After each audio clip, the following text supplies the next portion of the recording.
नमस्कार, मैं हूं अंकुर। आप देख रहे हैं सत्य हिंदी। एक नजर अब तक की सुर्खियों पर। राहुल गांधी की सदस्यता खत्म करने का नोटिस, बीजेपी का आरोप, दुबे ने कार्रवाई की मांग की, ट्रेड डील सवालों के बाद बढ़ा विवाद। बीजेपी ने कांग्रेस सांसद राहुल गांधी की सदस्यता खत्म करने के प्रस्ताव को लेकर नोटिस दिया है। ये नोटिस तब दिया गया है जब राहुल गांधी ने बीते दिन इंडिया यूएस ट्रेड डील और यूनियन बजट पर सवाल खड़े किए थे। बीजेपी सांसद निशिकांत दुबे ने कहा कि उनके प्रस्ताव में यह बताया गया है कि राहुल गांधी कथित तौर पर सोरेस फाउंडेशन, फोर्ड फाउंडेशन और यूएस एड जैसी संस्थाओं से जुड़े हैं। उन्होंने यह भी आरोप लगाया कि Rahul Gandhi Thailand, Cambodia, Vietnam और अमेरिका जैसे देशों की यात्राएं करते रहे हैं और उनके संबंध भारत विरोधी ताकतों से हैं। दुबे ने मांग की कि राहुल गांधी की संसद सदस्यता रद्द की जाए और उन्हें जीवन भर चुनाव लड़ने से रोका जाए। उन्होंने कहा यह मामला गंभीर है और इस पर संसद को सख्त फैसला लेना चाहिए। विशेषाधिकार प्रस्ताव पर राहुल गांधी का तंज। राहुल गांधी बोले कि आपको ऊपर से कुछ कीवर्ड्स दिए जाते हैं, सवाल तय करके भेजे जाते हैं। राहुल गांधी से जब उनके खिलाफ लाए जा रहे विशेषाधिकार प्रस्ताव को लेकर सवाल किया गया, जो कि अब नहीं आ रहा है, तो उन्होंने तंज कसते हुए जवाब दिया। राहुल गांधी ने पत्रकारों से कहा, क्या आपको ऊपर से कुछ कीवर्ड्स दिए जाते हैं? राहुल गांधी के इस बयान को सरकार और बीजेपी पर व्यंग्यात्मक हमला माना जा रहा है। उनका इशारा इस ओर था कि सवाल तय एजेंडे के तहत पूछे जा रहे हैं।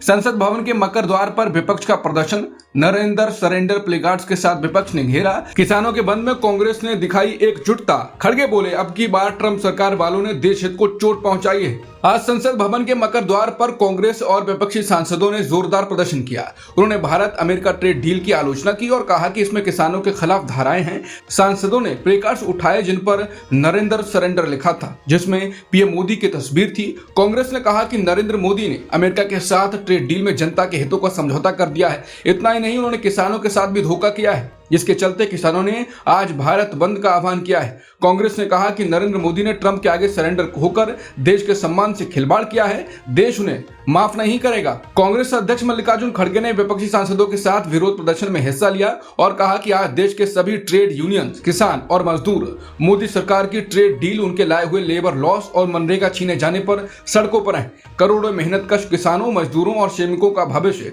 गिरवी रखने वाली जन विरोधी ट्रैप डील के खिलाफ हम डट कर खड़े हैं। विदेशी दबाव में आकर मोदी सरकार ने देश के करोड़ों नागरिकों के जीवन से खिलवाड़ किया है। उन्होंने कहा कि अब की बार ट्रंप सरकार कहने वालों ने भारत के देश हित को चोट पहुंचाया है, जिसका सबसे बड़ा विरोध हमारे कामगार, छोटे व्यापारी और आम जनमानस कर रहे हैं। सड़क से संसद तक हमारा संघर्ष जारी रहेगा। ट्रेड यूनियन हड़ताल पर सरकार पर कांग्रेस का हमला।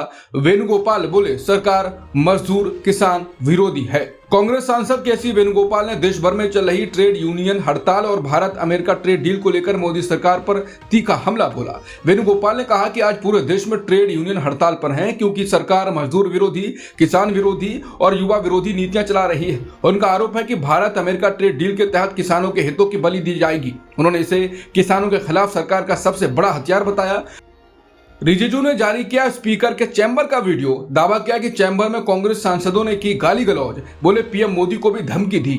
संसदीय कार्य मंत्री किरेन रिजिजू ने गुरुवार को लोकसभा में हुए विवाद से जुड़ा एक और वीडियो साझा किया। उन्होंने जो नया वीडियो जारी किया है उसके बारे में उनका कहना है कि इसमें कांग्रेस सांसद स्पीकर के चैम्बर में गाली गलौज करते और प्रधानमंत्री मोदी को धमकी देते नजर आ रहे हैं। रिजिजू ने दावा किया ये 9 सेकंड का वीडियो एक कांग्रेस सांसद ने गैर कानूनी तरीके से रिकॉर्ड किया था। उनके मुताबिक 20 से 25 कांग्रेस सांसद स्पीकर के चैम्बर में घुसे, स्पीकर के साथ अभद्र भाषा का इस्तेमाल किया और पीएम मोदी को धमकी दी। केंद्रीय मंत्री ने कहा कि बीजेपी बहस और चर्चा में विश्वास रखती है और कभी भी सांसदों को शारीरिक या किसी भी तरह की धमकी देने के लिए प्रोत्साहित नहीं करती है। इस वीडियो को लेकर संसद के भीतर और बाहर राजनीतिक विवाद और तेज हो गया है। ये विवाद तब हुआ था जब को स्पीकर ओम बिरला ने कांग्रेस सांसद राहुल गांधी को पूर्व सेना प्रमुख जनरल एमएम नरवणे की किताब के अंश पढ़ने से रोक दिया था। अब देखना है कि ओम बिरला के खिलाफ विपक्ष के अविश्वास प्रस्ताव से पहले बीजेपी के इस दावे का क्या असर होता है।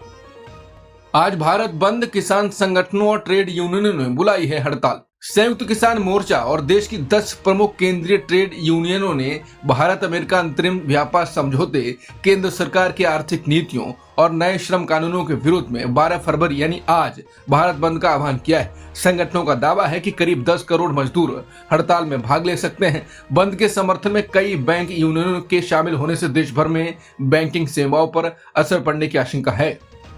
भारत बंद को राहुल गांधी का समर्थन, सरकार पर हमला बोला। बोले क्या मोदी जी अब सुनेंगे या उन पर किसी ग्रिप की पकड़ बहुत मजबूत है। आज भारत बंद पर लोकसभा में नेता विपक्ष राहुल गांधी ने समर्थन किया है और मोदी सरकार को घेरा है। राहुल ने कहा कि आज देश भर में लाखों मजदूर और किसान अपने हक की आवाज बुलंद करने सड़कों पर हैं।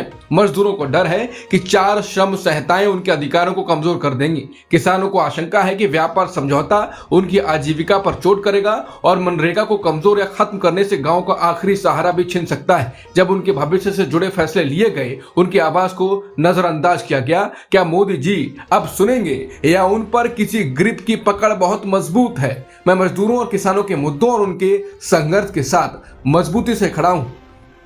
कोटद्वार पुलिस बोली, पिंकी चौधरी का स्वागत है लेकिन दी साथ में चेतावनी। पुलिस ने कहा कि कानून व्यवस्था बिगाड़ेंगे तो सख्त कार्रवाई होगी। पिंकी चौधरी को पुलिस ने किया हाउस अरेस्ट। पिंकी बोले, हमारी टीम निकल चुकी है, दीपक का मुल्लापन दूर करेंगे। उत्तराखंड के कोटद्वार में दीपक कुमार को मिल रही धमकियों के बीच पुलिस ने बयान जारी किया। सीओ निहारिका सेमवाल ने कहा कि बाहर से आने वाले लोग यानी हिंदू रक्षा दल के नेता पिंकी चौधरी और उनकी टीम का स्वागत है, लेकिन अगर वो यहाँ का माहौल खराब करेंगे या कानून व्यवस्था बिगाड़ेंगे तो सख्त कार्रवाई की जाएगी। उन्होंने बताया कि पुलिस लगातार चेकिंग कर रही है और एंट्री पॉइंट्स पर नजर रखी जा रही है। अगर कोई आम लोगों को परेशान करेगा या गलत काम करेगा तो एक्शन लिया जाएगा। यह बयान हिंदू रक्षा दल के नेता पिंकी चौधरी के वीडियो के बाद आया है, जिसमें उन्होंने कहा था कि वो आज दोपहर 3 बजे कोटद्वार पहुंचेंगे और दीपक का मुल्लापन निकालेंगे। वहीं पिंकी चौधरी को पुलिस ने गाजियाबाद में हाउस अरेस्ट कर लिया। हालांकि पुलिस फोर्स की मौजूदगी में पिंकी ने वीडियो बनाकर स्पष्ट कहा कि हमारी टीम कोटद्वार के लिए निकल चुकी है और आज दीपक का मुल्लापन जरूर दूर किया जाएगा। कानपुर लैम्बोर्गिनी केस में शिवम मिश्रा गिरफ्तार हुआ। कानपुर लैम्बोर्गिनी केस में पुलिस ने मुख्य आरोपी शिवम मिश्रा को गिरफ्तार कर लिया है। उसे आज कोर्ट में पेश किया जाएगा। यह वही हाई प्रोफाइल मामला है जिसमें 8 फरवरी को करोड़ों की कीमत वाली लैम्बोर्गिनी वीआईपी रोड पर अनियंत्रित होकर कई लोगों को टक्कर मार गई थी। इस हादसे में कई लोग घायल हुए थे। पुलिस की शुरुआती जांच और सीसीटीवी फुटेज ने संकेत दिया था कि गाड़ी शिवम मिश्रा ही चला रहा था। हालांकि उसका पक्ष लगातार ये दावा करता रहा कि कार ड्राइवर चला रहा था। पुलिस ने अदालत को बताया कि उनके पास ठोस सबूत हैं जिनसे साबित होता है कि कार शिवम मिश्रा ही चला रहा था। हिमंता बिस्वा शर्मा के खिलाफ सुप्रीम कोर्ट में नई याचिका। असम के मुख्यमंत्री हिमंता बिस्वा शर्मा के खिलाफ सुप्रीम कोर्ट में एक और याचिका दाखिल की गई है। यह याचिका संविधान के अनुच्छेद 32 के तहत दायर की गई है, जिसमें मुख्यमंत्री पर अल्पसंख्यक समुदाय के खिलाफ नफरत भरे भाषण देने का आरोप लगाया गया है। याचिका में दायर करने वालों में जाने माने बुद्धिजीवी और सेवानिवृत्त प्रोफेसर डॉक्टर हिरन गोहाई, असम के पूर्व DGP Hare Krishna Deka, news portal north east now के editor in chief Paresh Chandra Malakar और वरिष्ठ वकील शांतनु बोर ठाकुर शामिल हैं। याचिका में कहा गया है कि मुख्यमंत्री शर्मा ने बार बार ऐसे बयान दिए हैं जिनसे असम में बंगाली मूल के मुसलमानों के खिलाफ भेदभाव, सामाजिक और आर्थिक बहिष्कार और हिंसा को बढ़ावा मिलता है। वरिष्ठ वकील रूपाली सैमुअल ने इस मामले को मुख्य न्यायाधीश सूर्यकांत के सामने उठाया और तुरंत सुनवाई की मांग की। मुख्य न्यायाधीश ने इस याचिका को पहले से दाखिल एक अन्य याचिका के साथ सूचीबद्ध करने पर सहमति दी है। बांग्लादेश में आम चुनाव शुरू, दुनिया की नजरें टिकी। बांग्लादेश में गुरुवार सुबह अहम आम चुनाव के लिए मतदान शुरू हो गया। ये चुनाव अगस्त 2024 में बड़े जन आंदोलन के बाद पूर्व प्रधानमंत्री शेख हसीना के सत्ता से हटने के बाद पहली बार हो रहा है। देश के 300 में से 299 संसदीय सीटों पर सुबह 7:30 बजे से मतदान शुरू हुआ, जो शाम 4:30 बजे तक चलेगा। एक सीट पर उम्मीदवार की मौत के कारण मतदान रद्द कर दिया गया। अब तक की खबरों में इतना ही। बाकी खबरों के लिए बने रहिए सत्यहिंदी.com के साथ। Copyright disclaimer under Section 107 of the Copyright Act 1976. Allowance is made for fair use for purposes such as criticism, comment, news reporting, scholarship, and research. Fair use is a use permitted by copyright statute that might otherwise be infringing.